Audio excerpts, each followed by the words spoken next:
பள்ளிகளுக்கு நிகராக கள்ளக்குறிச்சி மாவட்டம் பெருமங்கலம் கிராம அரசு மேல்நிலைப் பள்ளியில் கல்வி கற்றுக் கொடுக்கப்படுவதாக அரசு தரப்பால் சொல்லப்படும் அதே நேரம்தான் பள்ளியின் விடுதியில் குடிக்கக்கூட தண்ணீர் இல்லை, அடிப்படை வசதிகள் எதுவுமே செய்யப்படவில்லை என பள்ளி மாணவர்கள் புலம்பியிருக்கிறார்கள்.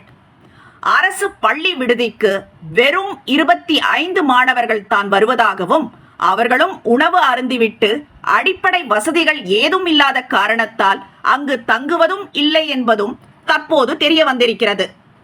பெருமங்கலம் கிராம அரசு மேல்நிலைப் பள்ளி மாணவர்களுக்காக கட்டப்பட்டுள்ள அரசு மாணவர் விடுதிக்கு திடீர் விசிட் அடித்த கள்ளக்குறிச்சி அதிமுக எம்எல்ஏ செந்தில்குமார் விடுதியில் மதிய உணவை உட்கொள்ள மாணவர்கள் வராததை பார்த்து விடுதி சமையலறை அழைத்து அது குறித்து கேள்வி எழுப்பியுள்ளார்.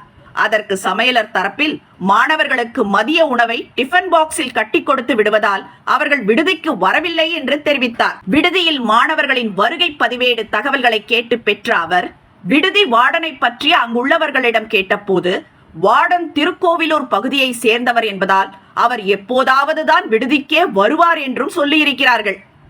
இதையடுத்து வருகை பதிவேட்டை பார்த்துவிட்டு விடுதியில் தங்கியுள்ள மாணவர்களின் விவரங்களை கேட்டபோதுதான் அந்த விடுதியில் எந்த மாணவரும் தங்கவில்லை என்கிற அதிர்ச்சி தகவல் அவருக்கு கிடைத்திருக்கிறது. உடனடியாக பெருமங்கலம் அரசு மேல்நிலைப் பள்ளிக்கு சென்ற அதிமுக எம்எல்ஏ செந்தில்குமார் விடுதி மாணவர்களை அழைத்து அவர்களுக்கு இருக்கும் பிரச்சனைகளை கேட்டறிந்து ஏன் விடுதியில் அவர்கள் தங்குவதில்லை என்பதை தெரிந்து கொண்டார்.